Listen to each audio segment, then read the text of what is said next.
Well, it was bound to happen, but we need to talk about the legacy factions. Hello everyone and welcome back. The old world is separated into two parts, legacy and normal, with the legacy factions being PDFs, meaning that they are largely unsupported, but their rules are available for anyone who wants to play them. Legacy factions haven't been too bad in that scope, but the reason why they exist as legacy is because they are mostly available through Age of Sigmar. Those 7 factions that we see on screen, Lizardmen, Dark Elves, Skaven, Ogre Kingdoms, Vampire Counts, Demons of Chaos, and Chaos Dwarfs, have their representation in the future of the franchise. But that's not to say that these factions aren't active throughout the Warhammer the Old World setting. They are more than active, some of them more so than others, and a lot of people have been crying out for the return of these as officially supported factions with their own index and also arcane journals. I've always been in the camp of this is going to happen eventually as they start phasing out the models in Age of Sigmar and when it starts making thematic sense in the Old World. And it looks like that may start happening now. It depends on how Games Workshop does handle this. You see, the Cities of Sigmar just had a massive amount of models revealed in Adepticon, basically a whole second part of a roster. Not really my type of models, I'm not gonna lie, but hey, I know that some people do like them, and all power to you. At the end of the day, just because I don't like the mini doesn't mean that the mini isn't good.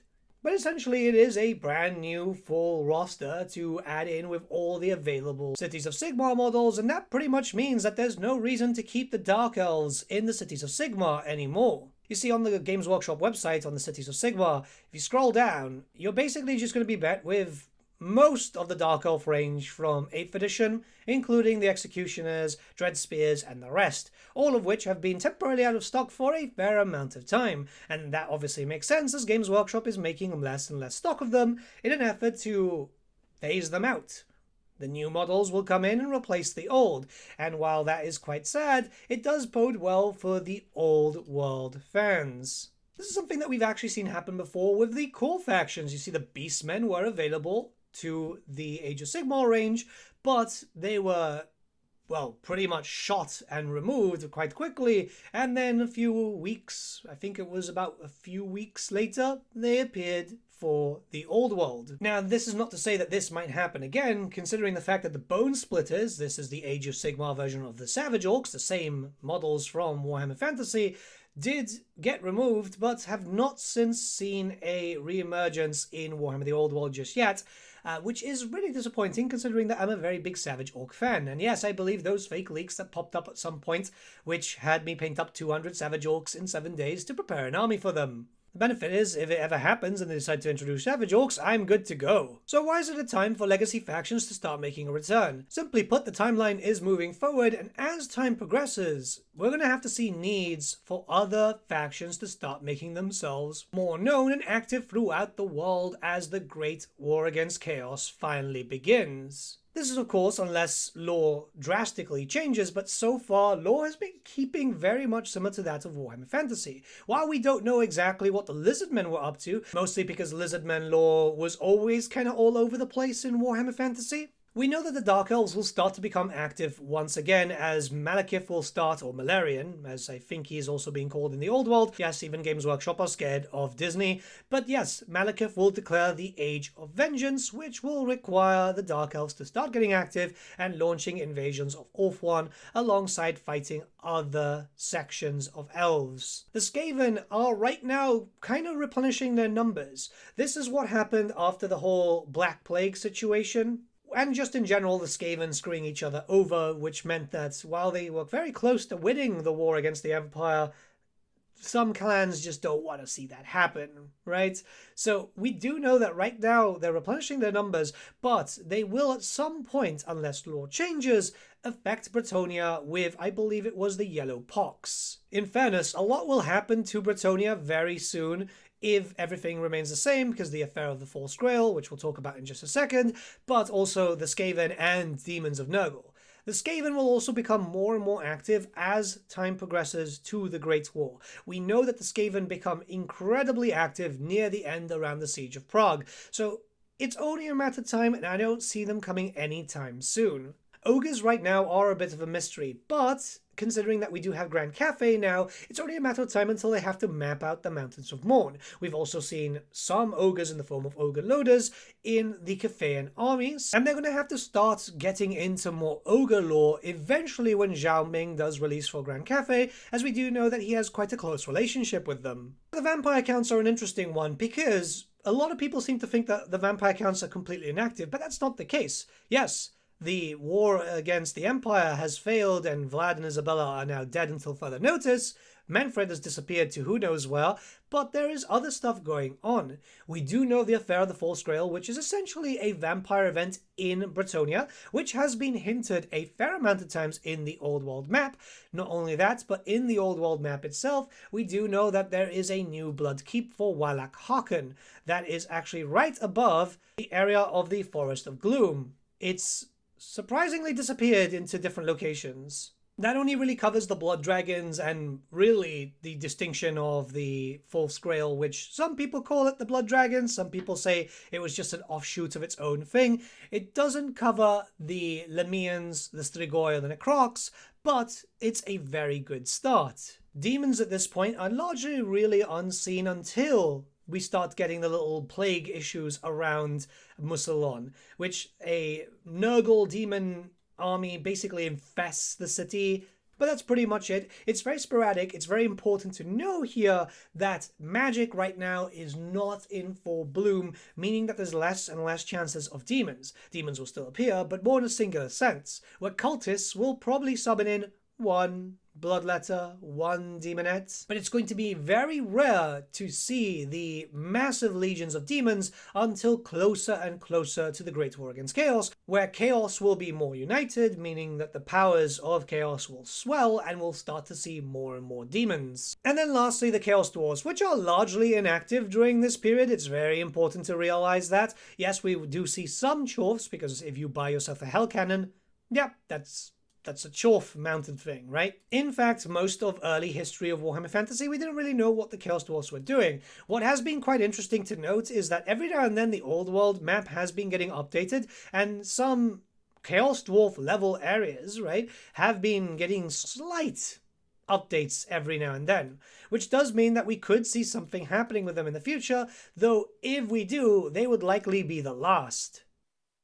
So with those brief explanations, you'll see that, yeah, these factions are still very much active, and I think it's only a matter of time until they start bringing them back. In fact, I do think it's going to be in a specific order. The most important thing to realize is, yes, when they do return, it's likely going to be with the old models. Games Workshop will slowly phase out the old and bring in the new for Age of Sigmar, and these will be repackaged and put into larger boxes, as we've been seeing with practically everything for the Old World, barring all the new minis. But I do feel like we might not see a full-on index like we've seen with the Forces of Fantasy and the Ravening Hordes. Instead, I think it's going to be under a new format to allow for a very slow interpretation of everything to come in alongside the new stuff that should come out for the core. I still think the legacies will still be considered legacy, meaning that they're unlikely to get new models anytime soon, but they'll get a little bit more support. So let's talk about the possible format before we talk about the timeline. I think it's going to be journals. I know, that sounds weird because we've already got journals, but I think that they're going to do what they did with the Renegade Crowns. Essentially, a journal focusing around a specific race and time. The only difference is the Renegade Crowns didn't really have any models attached to it. It was all focused around kit-bashing your Imperials and your Bretonnians. This is where I think we'll start to see a arcane journal for, say, for example, the Dark Elves, and a release of Dark Elf models, whether that's the full range or a very specific amount of units to focus around a certain theme. Essentially, yes, what they did with Grand Cafe rather than the Renegade Crowns, but the Renegade Crowns is essentially the Dogs of War light until further notice. The difference between, say, for example, an Arcane Journal for the Dark Elves and an Arcane Journal for Grand Cafe is I don't imagine a bunch of Arcane Journals coming out for the Dark Elves compared to what's happened to Cafe so far, where it's been less than a year and we've already got 3 journals. And there is in fact no full rush to get the Legacy races out. The idea here is, whilst it starts getting into a lull period, as we start seeing models getting redone for all the core races, alongside more stuff for Grand Cafe, and the potential release of Kislev who knows when, during the quiet parts, they can go, okay, here's a journal for Dark Elves, here's a journal for Vampires. It'll be a definite slow grow, but it's eventually getting to where we want. We've waited so long for the old world to come back. I think that this is doable. What I could end up seeing is multiple journals in the future for each of the races to slowly introduce the full-on range. So let's go with a logical timeline based on what we know about these races lore-wise and when we could see them popping up.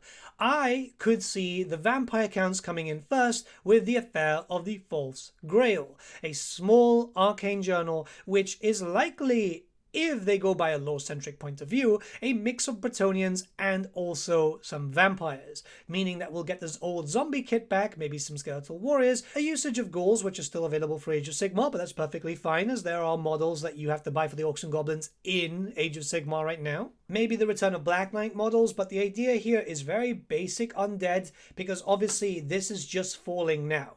With Muslon just falling, we're not going to start seeing stuff like Hex Wraiths, maybe even Zombie Dragons. It'll be very, very low fantasy style undead. Hell, I could even imagine not a lot of vampires. Instead, you'd just buy some Bretonnian Knight models and then turn them into vampires, with the whole idea that, yes, the Duke is slowly twisting the dukedom from within. That's a big story point, and it would be perfect to actually pair alongside a brand new Bretonnia kit, because we know that they're starting to update factions, and we're going to have a little bit of a video as to why I think the Norskins got updated first, the Marauders. But the big question here is what's going to happen with Blood Keep. Is that just going to be a second Army of Renown, which could be possible, or an Army of Infamy is actually the title, or are they just going to tie them up together and that's it? Which is perfectly fine in both, but I feel like a lot of people would love to see some Blood Dragon stuff. A Blood Dragon theme list with a lot of riders. It's not completely out of the question considering that Games Workshop this edition have really enjoyed a lot of cavalry lists. I'm not entirely sure why, but hey, it's definitely been interesting. Herald of Darkness, the Wood Elf one, it's just been a lot. But after we see the release of the vampires, which have already been slowly phased out through Age of Sigmar, then I could see getting a Dark Elf list. The Dark Elves will slowly get kicked out of Age of Sigmar, and there's so much that they could do just to introduce a basic theme. Rather than going all full in, going, hey, here's the full range, it could be a Black Ark. Literally a Corsair-themed list. The idea is that Malekith is starting to prepare for the Age of Vengeance. So we're getting a small list themed after a Black Ark Corsair army, which is one, scouting around to see where is going to be the best place to hit Ulf-1, and also, and this is probably the best thing about it, picking up some slaves. This is something so centric to the Dark Elf lore, it makes sense that they're going to start going out there, going to Empire towns at the coast, going to Bretonnian towns, and trying to take as many people as possible to then fuel their efforts to attack Ulf-1 so Malekith can return to glory. So I wouldn't imagine, say for example, Blackguard or even Haganeth Executioners, but focusing on Shades, focusing on loads of different Corsairs, some kit bash units, which the journals do tend to do, so switching up weapons, arms, and stuff like that to try and make something completely new. And you don't need all the big stuff, even though you can, because the Black Arks themselves can carry quite a lot of different things. Remember that they're basically just huge moving fortresses. And then lastly, for now, the Ogre Kingdoms. So the Ogre Kingdoms have quite a lot to do with Grand Cafe, and they are quite a mercenary bunch. It does make sense for the Ogre Kingdoms to become active as we start getting more info on Grand Cafe, and eventually, like I said before, Zhao Ming, he's got a close relationship with them.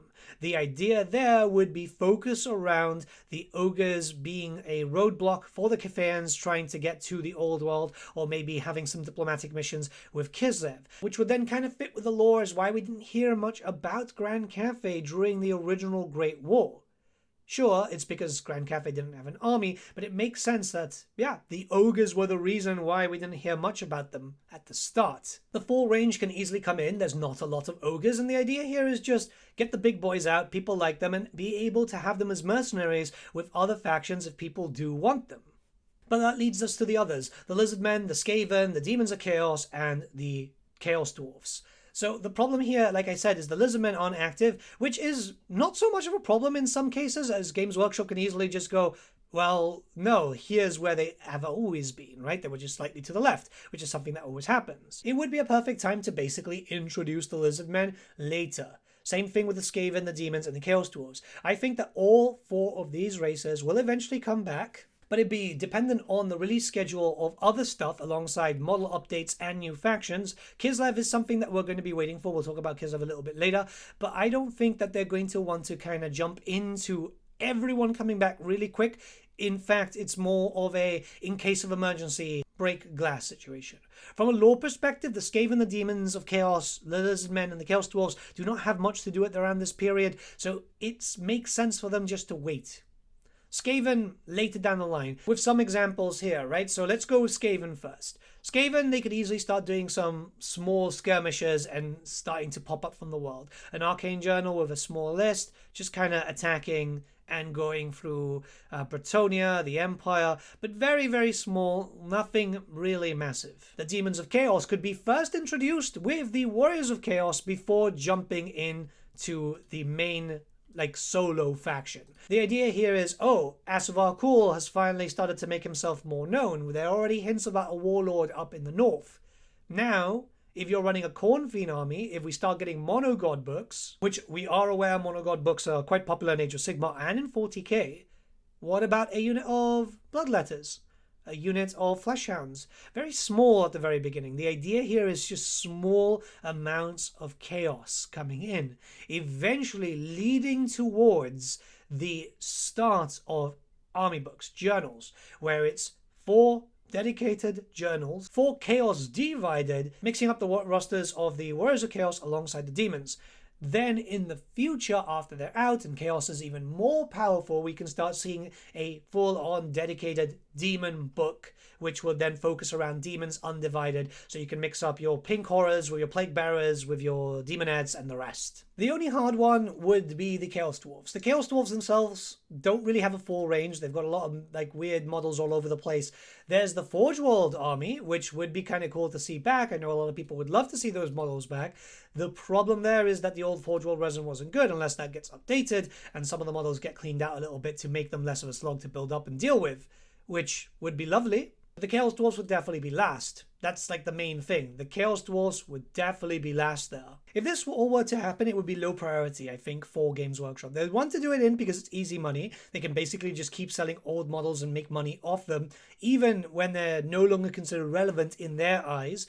But Kislev, new models, that's stuff that we need to think about too. They're not going to focus on legacy factions when it comes to Kislev coming up, or maybe even a big rework. We've just seen the Norscan Marauders, but it's very likely that Chaos stuff is going to be done at some point very soon. So when it starts to slow down, that's where they'll do it. When they need another big push, that's where they'll do it. At the start of a brand new edition, say for example, if we fall under the whole 3-year cycle, it makes sense to go, okay, well, the first year cycle had a bunch of models released that were old. Let's do that again with a bunch of old stuff. I do think that Kislev is coming soon, which will take our attention away from everyone else, but we'll have to wait and see for that. The main thing I want to discuss with this is because the release, or the announcement of the Cities of Sigmar have sent me into a panic to buy the remaining Dark Elves that I need for my forces, because I'm still playing with the legacy factions. I think they're fine. And yeah, it's a big one, right? It would make no sense for them to scrap all those models and not allow for people to be able to pick up those armies. I know it's something that they do kind of weirdly with 40k and 30k, but there is a specific player group when it comes to the old world. And it just makes sense to have those people still buying the models. But let me know what you guys think in the comments below. Let's start a bit of a discussion. I do apologize this video is coming late, and I know I haven't been speaking a lot about Old World recently. I am preparing a very, very, very, very big video for this summer, which is requiring a lot of work, and unfortunately, all my time is going on to that. But yeah, just a little patience, guys. Have a good one, guys. I'll see you all again very, very soon. Bye.